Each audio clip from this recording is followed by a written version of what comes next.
Hello beautiful souls, welcome back to my channel. So friends, ಇವತ್ತಿನ ಒಂದು reading ನಿಮ್ಮ person ಅವರ ಕರೆಂಟ್ ಎನರ್ಜೀಸ್ ನಿಮಗೋಸ್ಕರ ಏನು ಅನ್ನೋದ್ರ ಬಗ್ಗೆ ಆಗಿರುತ್ತೆ. ಸ್ಪೆಷಲಿ ಯಾರೆಲ್ಲ ಮ್ಯಾರಿಡ್ ಇದ್ದೀರಾ, ಅವರು ಸಪ್ರೇಷನ್ನಲ್ಲಿದ್ದೀರಾ ಆ್ಯಂಡ್ ಥರ್ಡ್ ಪಾರ್ಟಿ ಸಿಚುವೇಶನ್ ನಡೀತಾ ಇದೆ ಅಂದರೆ ಆ ಒಂದು ಸಿಚುವೇಶನಲ್ಲಿ ಇರೋರು ಈ ಒಂದು ರೀಡಿಂಗ್ ಅನ್ನೋದನ್ನು ನೋಡ್ಕೊಳ್ಳಿ.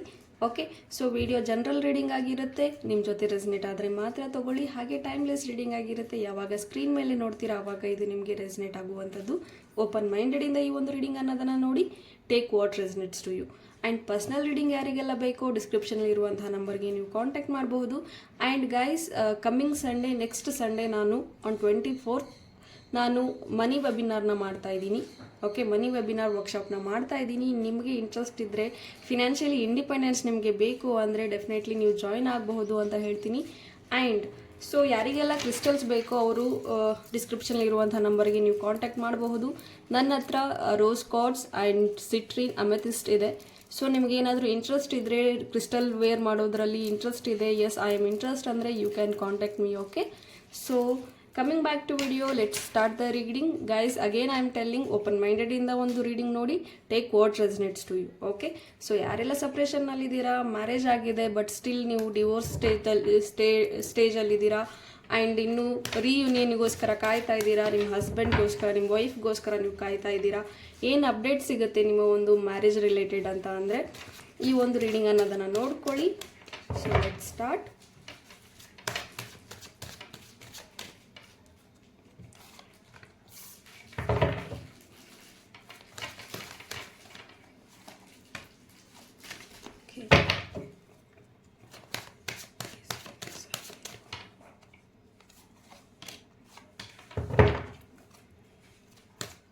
ಸೊ ಗೈಸ್, ನಿಮ್ಮ ಪರ್ಸನ್ ಅವ್ರನ್ನ ಹೆಸರನ್ನು 3 ಬಾರಿ ಹೇಳಿ ಅಥವಾ 2 ನಿಮಿಷ ವಿಜುವಲೈಸ್ ಮಾಡಿ, ಸೊ ದಟ್ ನಿಮಗೆ ಅಕ್ಯುರೇಟ್ ಆಗಿ ರೀಡಿಂಗ್ ಅನ್ನೋದು ಸಿಗುತ್ತೆ.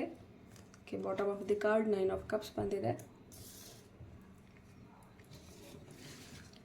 ಓಕೆ,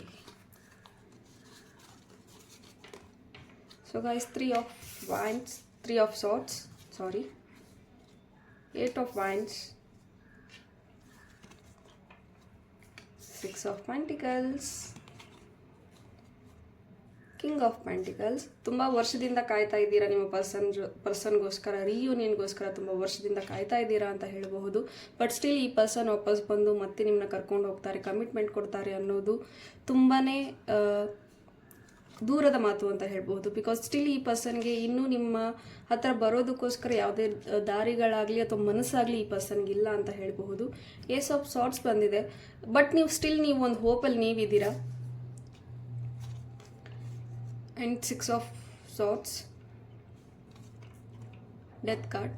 ಸೊ ಇಲ್ಲಿ ನಿಮ್ಮ ಒಂದು ಸಪ್ರೇಷನ್ ಆಗಿರೋದು ಥರ್ಡ್ ಪಾರ್ಟಿ ವಿಚಾರವಾಗಿ. ಸೊ ಥರ್ಡ್ ಪಾರ್ಟಿಯಿಂದಾಗಿ ನಿಮ್ಮಿಬ್ಬರ ಮಧ್ಯೆ ಸ್ವಲ್ಪ ಜಗಳಗಳಾಗಿದೆ, ಮಿಸ್ಅಂಡರ್ಸ್ಟ್ಯಾಂಡಿಂಗ್ಸ್ಗಳಾಗಿದೆ. ತುಂಬಾ ಟ್ರೈ ಮಾಡಿದ್ರಿ ನೀವು.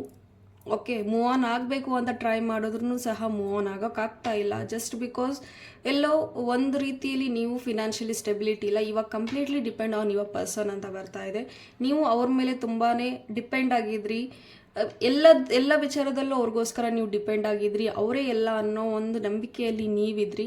ಬಟ್ ಈ ಪರ್ಸನ್ ನಿಮ್ಮ ಥರ್ಡ್ ಪಾರ್ಟಿಗೋಸ್ಕರ ನಿಮ್ಮನ್ನು ಬಿಟ್ಟು ಹೋಗಿದ್ದಾರೆ ಅಂತ ಹೇಳಬಹುದು, ನಿಮ್ಮಿಂದ ದೂರ ಆಗಿದ್ದಾರೆ, ಮೂವ್ ಆನ್ ಆಗಿದ್ದಾರೆ ಅಂತ ಹೇಳಬಹುದು. ಬಟ್ ನೀವು ನಿಮಗೋಸ್ಕರ ಒಂದು ಸ್ಟೆಪ್ ಅನ್ನೋದನ್ನು ಇಲ್ಲಿ ತಗೋಬೇಕಾಗತ್ತೆ ಗೈಸ್. ನೀವು ನಿಮಗೋಸ್ಕರ ಬದುಕು ಅನ್ನೋದನ್ನು ಕಟ್ಕೋಬೇಕಾಗತ್ತೆ. ಬಿಕಾಸ್ ಏಸ್ ಆಫ್ ಸಾರ್ಟ್ಸ್ ಬಂದಿದೆ, ಒಂದು ನ್ಯೂ ಹೋಪ್, ನ್ಯೂ ಜರ್ನಿ ಅನ್ನೋದನ್ನು ಇಲ್ಲಿ ನೀವು ಸ್ಟಾರ್ಟ್ ಮಾಡಬೇಕು. ಬಿಟ್ಟು ಹೋಗಿರೋರು ಹೋಗಿದ್ದಾರೆ, ಬಟ್ ನಿಮ್ಮ ಒಂದು ಲೈಫ್ ಏನಿದೆ ಅದು ಇನ್ನೂ ಇದೆ, ನಡೀತಾ ಇದೆ. ಯಾರಿಲ್ಲ ಅಂದರೂ ಇದೆ, ಇದ್ರೂ ಇಲ್ಲ ಅಂದ್ರೂ ನಡಿಬೇಕು. ಸೊ ಬೆಟರ್ ನೀವು ಕೂಡ ಮೂವ್ ಆನ್ ಆಗಿ ಸ್ಟೆಪ್ ತಗೊಳ್ಳಿ. ಬಟ್ ಇಲ್ಲಿ ಕೆಲವ್ರಿಗೆ ರಿಯೂನಿಯನ್ ಆಗುತ್ತಾ ಅಂದರೆ ಎಸ್ ಅಫ್ಕೋರ್ಸ್ ಆಗುತ್ತೆ, but it taking a lot of time ಅಂತ ಹೇಳ್ಬಹುದು. ಬಿಕಾಸ್ ಇನ್ನೂ ಥರ್ಡ್ ಪಾರ್ಟಿ ಎನರ್ಜಿ ಇನ್ನೂ ಕೂಡ ಇದೆ. ಆ ಒಂದು ಥರ್ಡ್ ಪಾರ್ಟಿ ಮದರ್ ಇಶ್ಯೂನೇ ಆಗಿರಬಹುದು, ಅಥವಾ ನಿಮ್ಮಿಬ್ಬರ ಮಧ್ಯೆ ಇನ್ನೊಂದು ಪರ್ಸನ್ ಅವರ ಎಂಟ್ರಿ ಆಗಿರ್ಬೋದು, ಅಥವಾ ಫ್ರೆಂಡ್ಸ್ ಮ್ಯಾನಿಪುಲೇಟ್ ಮಾಡ್ತಿರಬಹುದು. ಈ ವಿಚಾರ ಆಗ್ತಾ ಇದೆ. ಆ್ಯಂಡ್ ಈ ಒಂದು ರಿಲೇಷನ್ಶಿಪ್ಪಲ್ಲೂ ಕೂಡ ನೀವು ಇದ್ದಾಗ ಯಾವ ರೀತಿ ನಿಮಗೆ ಆಗ್ತಾ ಇತ್ತು ಅಂದರೆ, ಎಲ್ಲೋ ಒಂದು ರೀತಿಯಲ್ಲಿ ಈ ಪರ್ಸನ್ ನಿಮ್ಮನ್ನ ತುಂಬಾ ಪ್ರೀತಿ ತೋರಿಸ್ತಾ ಇದ್ರು ಆ್ಯಂಡ್ ನೆಕ್ಸ್ಟ್ ಅವ್ರು ನಿಮ್ಮ ಜೊತೆ ತುಂಬ ಜಗಳ ಆಡ್ತಾ ಇದ್ರು. ಒನ್ಸ್ ನೀವು ಮೂವ್ ಆನ್ ಆಗಬೇಕು ಅಂತ ಡಿಸೈಡ್ ಮಾಡಿದಾಗೆಲ್ಲ ಆ ಪರ್ಸನ್ ಮತ್ತೆ ಪ್ರೀತಿ ತೋರಿಸ್ತಾ ಇದ್ರು ಆ್ಯಂಡ್ 1-2 ದಿನ ಚೆನ್ನಾಗಿರ್ತಿದ್ರು. ಆಮೇಲೆ ಮತ್ತೆ ಅವ್ರು ನಿಮಗೆ ಮತ್ತೆ ಕಷ್ಟ ಕೊಡೋದಕ್ಕೆ ಒಂಥರ ಟಾಕ್ಸಿನ್ ಥರ ಫೀಲ್ ಆಗ್ತಿತ್ತು, ಟಾಕ್ಸಿಕ್ ರಿಲೇಷನ್ಶಿಪ್ ಥರ ಫೀಲ್ ಆಗ್ತಿತ್ತು ನಿಮಗೆ. ಬಟ್ ಸ್ಟಿಲ್ ನಾನು ಬಿಟ್ಟು ಹೋದರೆ ನನ್ನ ಪರ್ಸನ್ ಸ್ವಲ್ಪ ಪಾಠ ಕಲಿತಾರೆ ಅನ್ನೋ ಕಾರಣಕ್ಕೆ ನೀವು ಏನಾದರೂ ಬಿಟ್ಟು ಹೋಗಿದ್ದು ಅವ್ರಿಗೆ ಅದೊಂದು ಅಡ್ವಾಂಟೇಜ್ ಆಗಿದೆ. ಸೊ ಈಗ ಅವರು ಕಂಪ್ಲೀಟಾಗಿ ನಿಮ್ಮನ್ನು ಬಿಟ್ಟು ಥರ್ಡ್ ಪಾರ್ಟಿ ಹಿಂದೆ ಹೋಗ್ತಾ ಇದ್ದಾರೆ ಅಂತ ಹೇಳ್ಬಹುದು. ಇಲ್ಲಿ ಅವರಿಗೆ ಜಾಸ್ತಿ ಏನು ನಿಮ್ಮ ಬಗ್ಗೆ ವಿಚಾರಗಳಾಗಲಿ ಥಿಂಕಿಂಗ್ ಆಗಲಿ ಇಲ್ಲ. ಬಟ್ ನಿಮಗೋಸ್ಕರ ನೀವು ತುಂಬ ಫೀಲ್ ಆಗ್ತಿದ್ದೀರಾ, ನೀವು ಹರ್ಟ್ ಆಗ್ತಾ ಇದ್ದೀರಾ, ನೀವು ಇನ್ನೂ ನಿಮ್ಮ ಪರ್ಸನ್ಗೋಸ್ಕರ ಕಾಯ್ತಾ ಇದ್ದೀರಾ. ಬಟ್ ಇಲ್ಲಿ ಆ್ಯಸ್ ಪರ್ ದಿ ಕಾರ್ಡ್ಸ್ ನನಗೆ ಜಾಸ್ತಿ ಕಾಣಿಸ್ತಾ ಇರೋದು ನೀವು ನಿಮ್ಮ ಕೆರಿಯರ್ನ ಬೆಟರ್ ಮಾಡ್ಕೊಳ್ಳಿ, ಎವ್ರಿಥಿಂಗ್ ವಿಲ್ ಬಿ ಫೈನ್ ಅಂತ ಹೇಳಬಹುದು. ಒನ್ಸ್ ನೀವು ಫಿನಾನ್ಷಿಯಲಿ ಸ್ಟೆಬಿಲಿಟಿ ಅನ್ನೋದನ್ನು ಪಡ್ಕೊಂಡ್ರೆ, ನೀವು ನಿಮಗೋಸ್ಕರ ಒಂದು ಸೆಲ್ಫ್ ಲವ್ ಸೆಲ್ಫ್ ವರ್ತ್ ಅನ್ನೋದನ್ನು ನೀವು ಪಡ್ಕೊಂಡ್ರೆ ಖಂಡಿತವಾಗ್ಲೂ ನಿಮ್ಮನ್ನು ಯಾರು ಬಿಟ್ಟು ಹೋಗಿದ್ದಾರೆ, ಯಾರು ಕಡೆಗಣಿಸಿದ್ದಾರೆ ಅವರೆಲ್ಲ ನಿಮ್ಮ ಹತ್ರಕ್ಕೆ ಬರ್ತಾರೆ ಅಂತ ಹೇಳ್ಬಹುದು. ಫಸ್ಟ್ ಇಲ್ಲಿ ನೀವು ಹೀಲ್ ಆಗಿ, ನಿಮ್ಮ ಒಂದು ಹಾರ್ಟ್ ಏನಿದೆ ಅದು ಬ್ರೇಕ್ ಆಗಿದೆ, ನೀವು ಎಮೋಷ್ನಲಿ ತುಂಬ ಕುಗ್ಗಿ ಹೋಗಿದ್ದೀರಾ, ಸ್ವಲ್ಪ ಅದರಿಂದ ಹೊರಗೆ ಬನ್ನಿ, ಸ್ಟ್ರಾಂಗ್ ಮಾಡಿ, ಸ್ಟ್ರೆಂತ್ ಅನ್ನೋದನ್ನು ತಗೊಂಡು ನೀವು ಸ್ಟ್ರಾಂಗ್ ಆಗಿರಿ.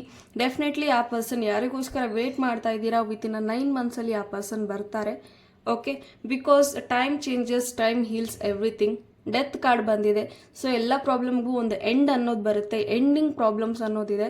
ಸೊ ಈ ಒಂದು ವರ್ಷದಲ್ಲಿ ವಿತಿನ್ 9 ಮಂತ್ಸಲ್ಲಿ ಎಲ್ಲವೂ ಸಾರ್ಟ್ ಔಟ್ ಆಗಿ ಎಲ್ಲವೂ ಮೊದಲಿನ ಥರ ನೀವು ಯಾವ ರೀತಿ ಲೈಫ್ ಆಶಿಸ್ತಾ ಇದ್ದೀರಾ ಅದೇ ನಿಮಗೆ ಸಿಗುತ್ತೆ. ಬಟ್ ಇಲ್ಲಿ ನೀವು ನಿಮ್ಮ ಕಡೆ ಫೋಕಸ್ಡ್ ಆಗಿರಬೇಕು, ನಿಮ್ಮ ಸೆಲ್ಫ್ ವರ್ತ್ ಕಡೆ ನೀವು ಜಾಸ್ತಿ ಫೋಕಸ್ ಮಾಡಿ. ಹೋಪ್ ಈ ರೀಡಿಂಗ್ ನಿಮಗೆ ಇಷ್ಟ ಆಗಿದೆ ಅಂತ ಭಾವಿಸ್ತೀನಿ. ಇಷ್ಟ ಆಗಿದ್ರೆ ಕಮೆಂಟಲ್ಲಿ ತಿಳಿಸಿ. Thank you. God bless you all.